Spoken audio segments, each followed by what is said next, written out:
Shalom Bapak Ibu, berjumpa lagi kita dalam ibadah online. Mari kita bersatu dalam doa. Bapa, terima kasih untuk kesempatan yang indah yang Tuhan berikan kepada kami, untuk kami kembali merenungkan firman Tuhan. Tuhan tolong kami supaya kami semua dapat memahami apa yang Tuhan sampaikan, agar kami juga dapat melakukannya. Terima kasih Tuhan Yesus, urapi kami semua. Di dalam nama Tuhan Yesus kami berdoa. Amin. Saudara, mari kita membuka firman Tuhan dari Ibrani pasal yang ke-12 ayat 1 sampai ayat yang ke-4. Nasihat supaya bertekun dalam iman. Karena kita mempunyai banyak saksi bagaikan awan yang mengelilingi kita. Marilah kita menanggalkan semua beban dan dosa yang begitu merintangi kita dan berlomba dengan tekun dalam perlombaan yang diwajibkan bagi kita. Marilah kita melakukannya dengan mata yang tertuju kepada Yesus yang memimpin kita dalam iman dan yang membawa iman kita itu kepada kesempurnaan. Yang dengan mengabaikan kehinaan tekun memikul salib ganti sukacita yang disediakan bagi Dia yang sekarang duduk di sebelah kanan tahta Allah. Ingatlah selalu akan Dia yang tekun menanggung bantahan yang sehebat itu terhadap dirinya dari pihak orang-orang berdosa, supaya jangan kamu menjadi lemah dan putus asa. Dalam pergumulan kamu melawan dosa, kamu belum sampai mencucurkan darah. Bapak Ibu, adapun tema firman Tuhan bagi kita pada pagi hari ini, perlombaan iman. Kalau kita mendengarkan kata perlombaan, maka yang terlintas dalam pikiran kita ialah ada latihan, ada usaha, ada perjuangan, ada kerja keras, ada disiplin, ada ketekunan, dan yang terakhir adalah ada tujuan. Tentu tidak ada seorang pun yang mau bertanding tanpa tujuan. Gak ada orang yang mengatakan aku mau bertanding, ya hanya mau ikut-ikut aja. Gak ada tujuannya apa-apa. Saudara, kalau yang namanya berlomba harus punya tujuan. Bapak Ibu, perlombaan yang dikatakan di sini dikatakan bahwa perlombaan yang diwajibkan bagi kita. Perlombaan ini wajib, harus, tidak boleh tidak. Ya, tidak ada yang mengatakan aku nggak mau berlomba. Jadi perlombaan ini diwajibkan bagi kita. Bagi siapa? Ya, bagi kita yang sudah percaya kepada Tuhan Yesus. Nah, perlombaan ini bukan untuk diselamatkan saudara. Saudara berlomba bukan supaya saudara diselamatkan, bukan supaya saudara masuk surga, bukan. Karena urusan masuk surga, urusan saudara diselamatkan, itu bukan urusan saudara, tidak ada andil saudara di sana. Itu adalah kasih karunia Tuhan. Firman Tuhan katakan dalam Efesus pasal 2 ayat 8 dan 9 bahwa itu adalah pekerjaan Tuhan. Itu adalah kasih karunia Tuhan, itu bukan hasil usahamu. Jadi perlombaan ini bukan supaya kita masuk surga. Ya. Di mana startnya? Dari mana kita memulainya?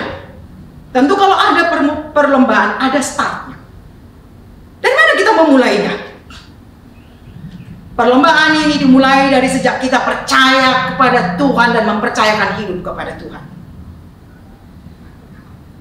Perlombaan ini dimulai sejak kita diselamatkan, sejak kita menerima Yesus, sejak kita mengalami pertobatan dan berjumpa dengan Tuhan Yesus secara pribadi. Perlombaan ini dimulai setelah kita menjadi anak-anak Tuhan. Jadi perlombaan ini bukan untuk semua orang, bahkan bukan untuk semua orang Kristen, Bapak Ibu. Loh, kenapa? Karena setiap orang Kristen adalah orang yang percaya dan mempercayakan hidup kepada Tuhan. Bapak Ibu, mari kita melihat di sini. Jadi tidak untuk semua orang Kristen tapi hanya untuk orang yang sungguh-sungguh sudah jadi anak Tuhan, orang Kristen yang sungguh-sungguh percaya dan mempercayakan hidup kepada Tuhan. Sampai di mana garis finishnya? Ya, tentu dalam perlombaan ada batasnya, Bapak Ibu. Ya, sampai akhir hidup kita. Ya, itulah sebabnya kita tidak boleh berhenti di tengah jalan. Sampai akhir hidup kita. Itu batas perlombaan kita. Itu garis finish. Bapak Ibu yang kekasih dalam Tuhan Yesus Kristus.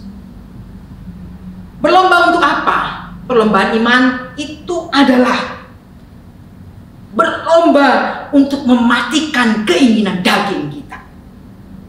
Mematikan tabiat daging kita. Berlomba untuk apa? Untuk mematikan keinginan duniawi kita. Berlomba untuk apa? Untuk berbuat kebaikan. Berlomba untuk apa? Untuk menyenangkan hati Tuhan. Berlomba untuk apa? Menyatakan kasih Tuhan. Berlomba untuk apa? Untuk hidup dalam kekudusan. Berlomba untuk apa? Untuk menghasilkan buah roh. Berlomba untuk apa? Untuk memberitakan Injil. Itu perlombaan kita, saudara. Mematikan tabiat daging, keinginan duniawi, keangkuhan hidup. Berlomba kita untuk hidup dalam kekudusan. Berlomba kita untuk hidup dalam kasih. Berlomba untuk hidup dalam ketaatan. Berlomba untuk hidup menghasilkan buah. Berlomba untuk apa? Menyenangkan hati Tuhan. Bapak Ibu yang kekasih dalam Tuhan Yesus Kristus, kita melihat bagaimana kita bisa memenangkan perlombaan sampai kepada garis finish dan memperoleh. Tentu hadiah yang kita maksud dari sana bukanlah upahnya surga. Sekali lagi, saya harus perlu ingatkan, ya, hadiah, upah, keselamatan itu bukan upah. Tapi dalam perlombaan ini ada upah, saudara. Bagaimana supaya kita bisa menang dalam perlombaan ini? Bagaimana supaya kita bisa sampai ke garis finish? Mari kita melihat ayat yang pertama. Karena kita mempunyai banyak saksi bagaikan awan yang mengelilingi kita. Itu yang pertama. Siapa ini saksi? Ini bukan saksi pengadilan, saudara. Tapi saksi yang dimaksud ini adalah pahlawan-pahlawan iman. Ya, dalam pasal 11 begitu banyak diungkapkan di dalam pasal 11. Tokoh-tokoh iman yang sudah lebih dahulu mendahului kita. Orang-orang percaya, anak-anak Tuhan yang sudah mengalami kemenangan. Kenapa dikatakan di sana? Bagaikan awan yang mengelilingi kita. Awan itu tidak ada di sini ya Bapak Ibu. Awan itu di atas. Awan itu di atas. Ya. Ada di atas kita, mengatasi kita. Apa artinya itu Bapak Ibu? Jadi kalau dikatakan saksi bagaikan awan yang mengelilingi kita. Awan, saksi-saksi ini adalah orang-orang yang sudah naik ke atas. Orang-orang yang sudah menang atas persoalan. Orang-orang yang sudah menang atas pencobaan. Orang-orang yang sudah tidak terikat lagi dengan keduniawian. Orang-orang yang sudah tidak lagi ditarik oleh roh dunia ini, oleh kenikmatan dunia ini. Saudara, kita belajar di sini.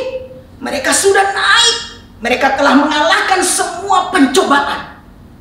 Bahkan ada yang mati dibunuh. Ada yang mati digergaji.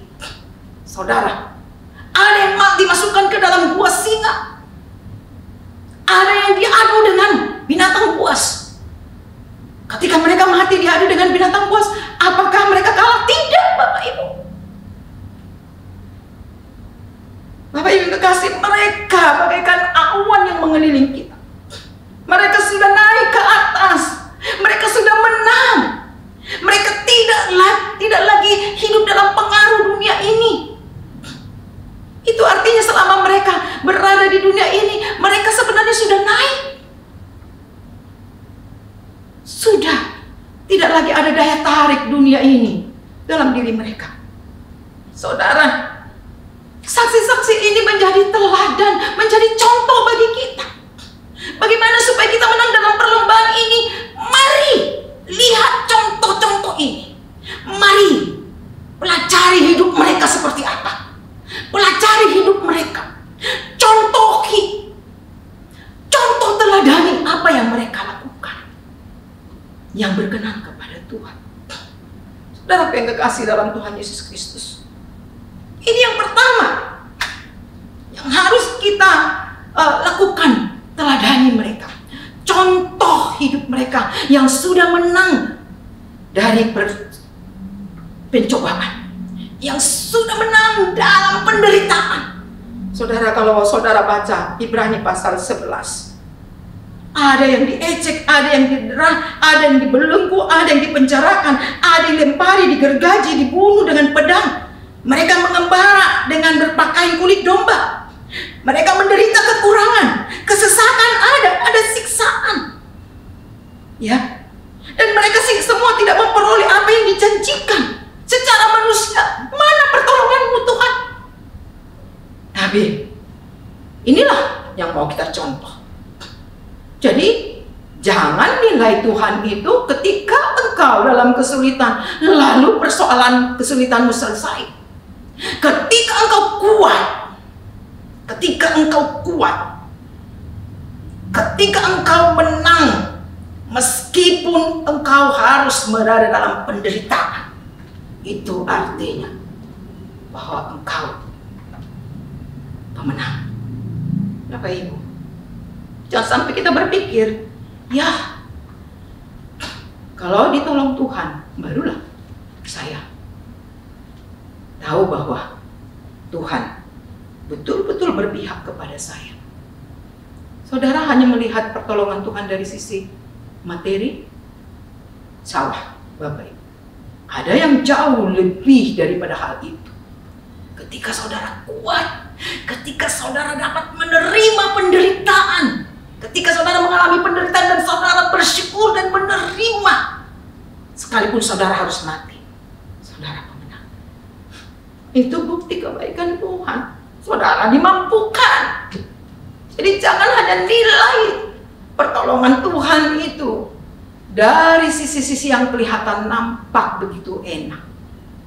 Saudara yang kekasih dalam Tuhan Yesus Kristus. Yang kedua, mari kita melihat, ya, bagaimana supaya kita menang dalam perlombaan ini. Ya, bagaimana? Yang kedua, tanggalkan beban dan dosa.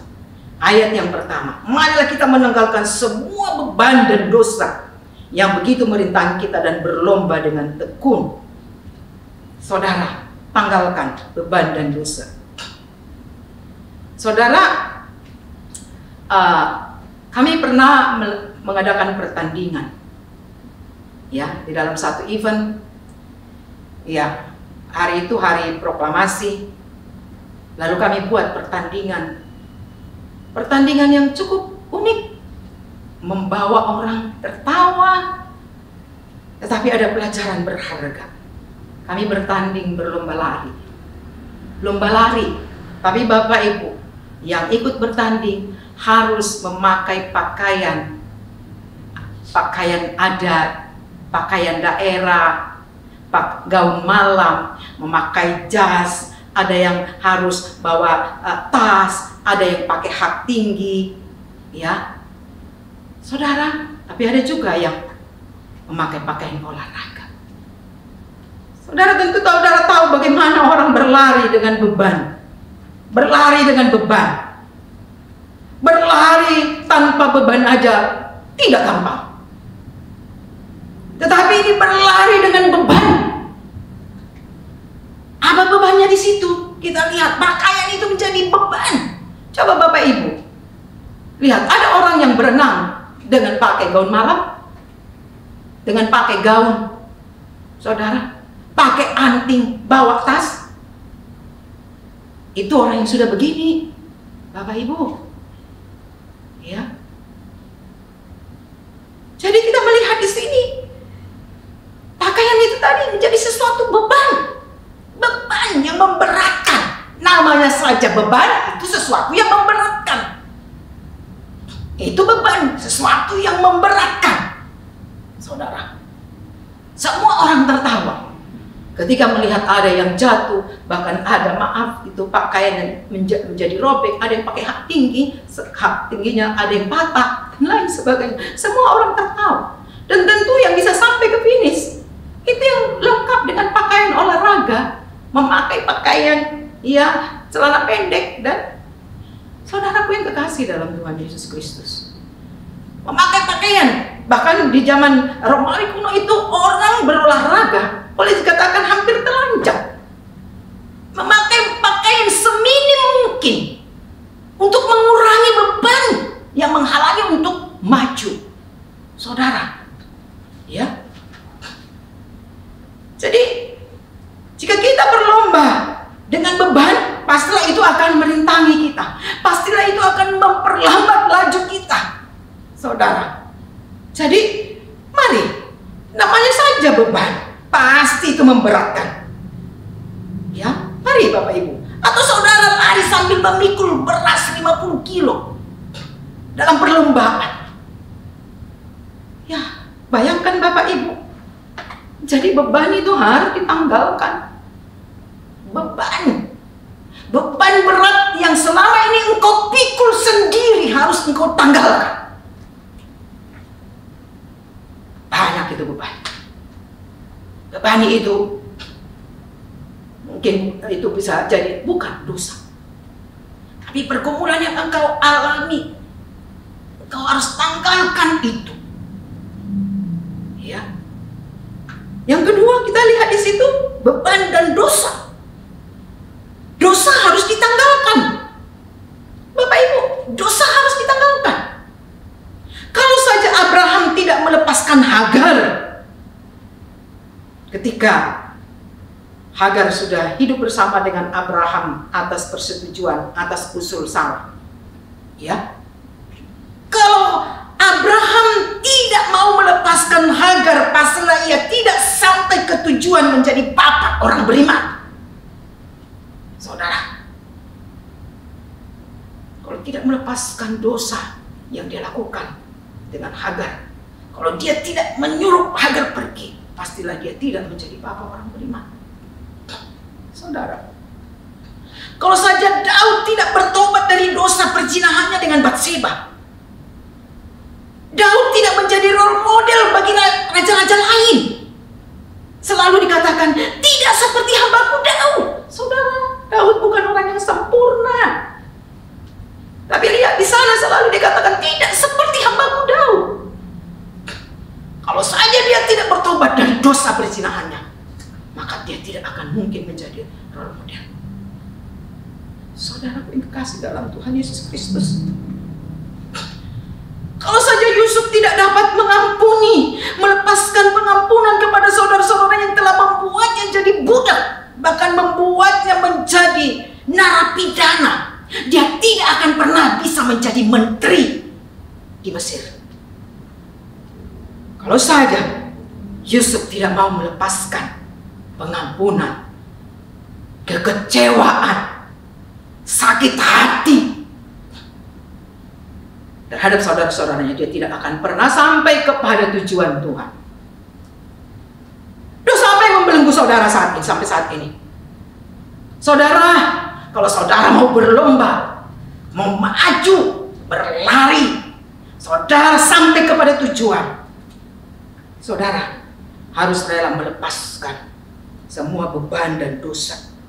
Saudara harus rela melepaskan kenikmatan duniawi. Saudara harus rela melepaskan, menanggalkan keinginan mata saudara. Saudara, coba saudara pergi ke supermarket atau ke mall.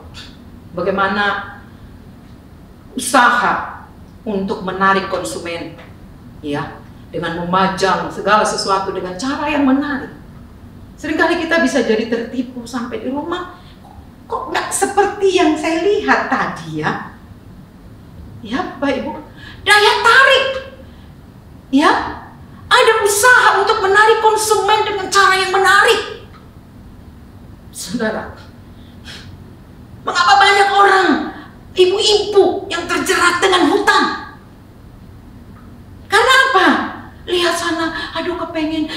itu, aduh kepengen. Wih, itu kok bagus ya. Oh, barang itu kok bagus ya. Saudara, ya, ini keinginan duniawi. Keinginan mata yang tidak pernah akan terpuaskan. Saudara, kita harus rela lepaskan itu dari hidup kita. Lepaskan, tanggalkan. Buang. Buang, tidak dipakai lagi. Saudara, anggap semua dosa itu adalah sesuatu yang menjijikkan. Sesuatu yang berbau busuk. Bahkan bencilah dosa itu. Saudara, jangan mau dekat. Jangan mau berteman. Dan jangan mau kompromi lagi dengan dosa. Saudara, kalau saudara mau berlomba, saudara harus lepaskan semua tabiat daging, keinginan mata, keangkuhan hidup, kenikmatan dunia. Saudara yang kekasih dalam Tuhan Yesus Kristus, saudara melihat HP dari tahun ke tahun terus diperbarui, terus makin canggih, dan membuat orang tidak menjadi puas dengan HP yang ada sekarang, yang dia miliki. Saudara pikir itu apa? Itu keinginan duniawi. Ya. Ketika saudara merasa tidak puas, ada keinginan, aku kepengen HP itu, padahal saudara sudah punya HP. Itu adalah keinginan mata, keinginan duniawi. Saudara kalau mau berlari, kalau saudara berlomba, saudara harus tanggalkan beban dan dosa itu. Tadi Bapak Ibu yang kekasih dalam Tuhan Yesus Kristus. Yang ketiga, mari kita belajar di sini. Yang ketiga adalah berlomba dengan tekun. Ya, yang ketiga, tekun. Tekun di sini adalah rajin, sungguh-sungguh, terus-menerus, tidak berhenti, tidak menyerah. Itu tekun.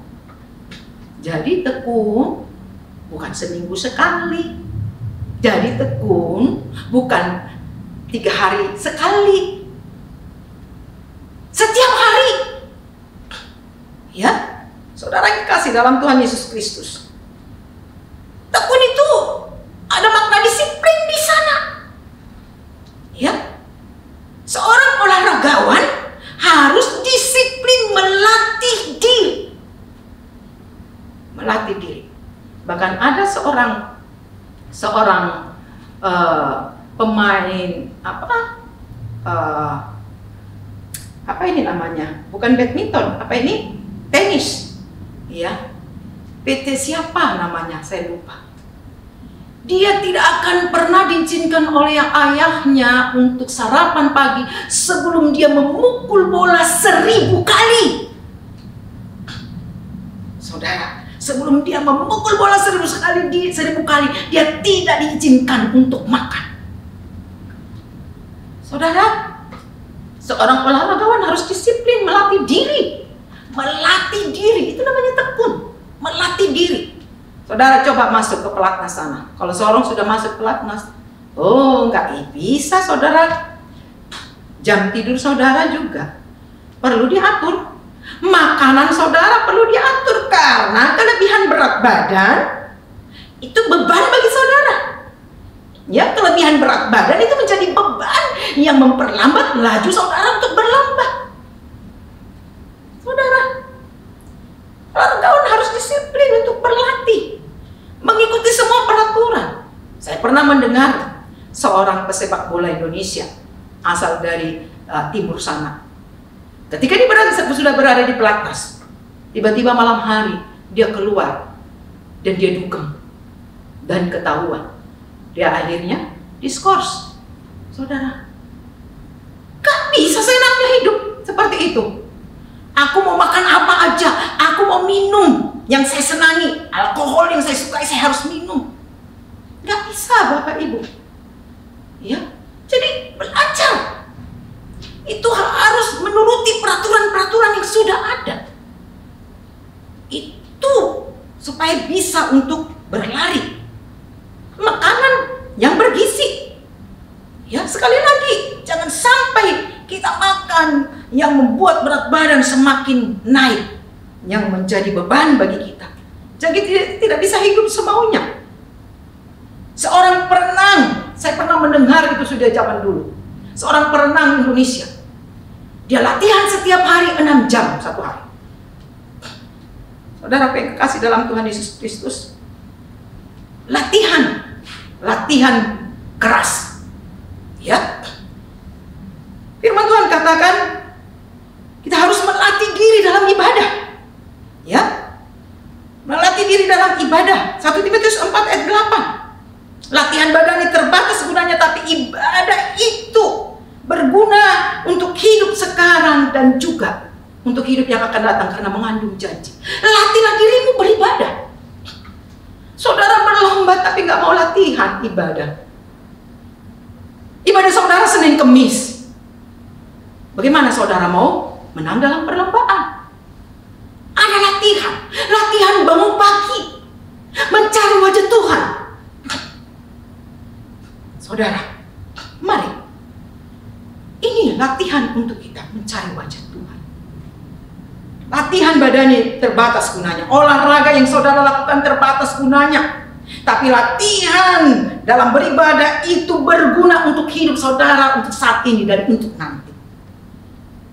Saudara yang kekasih dalam Tuhan Yesus Kristus, mari, bagian yang ketiga ini kita belajar supaya kita hidup disiplin, mau latihan terus. Jadi kalau berlomba, saudara latihan tiap hari ya, latihan berdoa, latihan baca firman Tuhan, merenungkan firman Tuhan, latihan memuji Tuhan. Dilatih, gak ada yang jadi langsung, latih terus menerus. Saya masih ingat ketika pertama sekali saya latihan, saya harus bangun dari tempat tidur.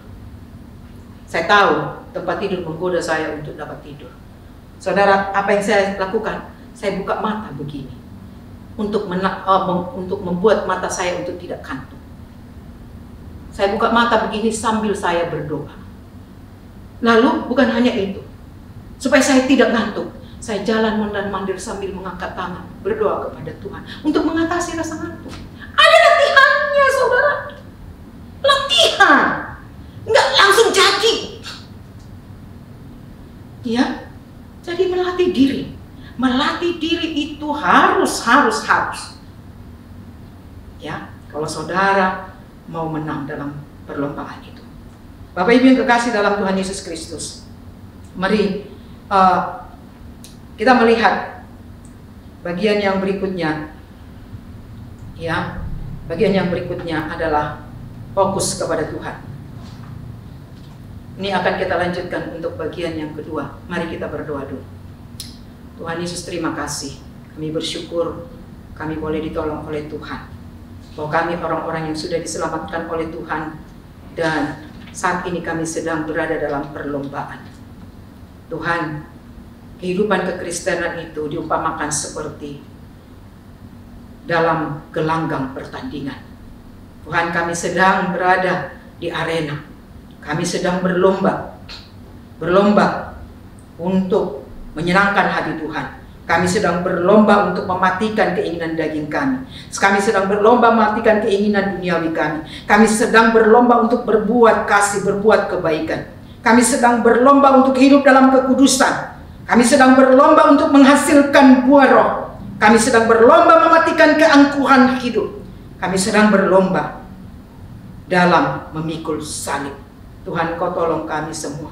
Tolong kami semua, kami adalah orang-orang yang sudah diberkati oleh Tuhan. Mampukan kami Tuhan Yesus dalam perlombaan ini. Dalam nama Tuhan Yesus kami berdoa. Amin.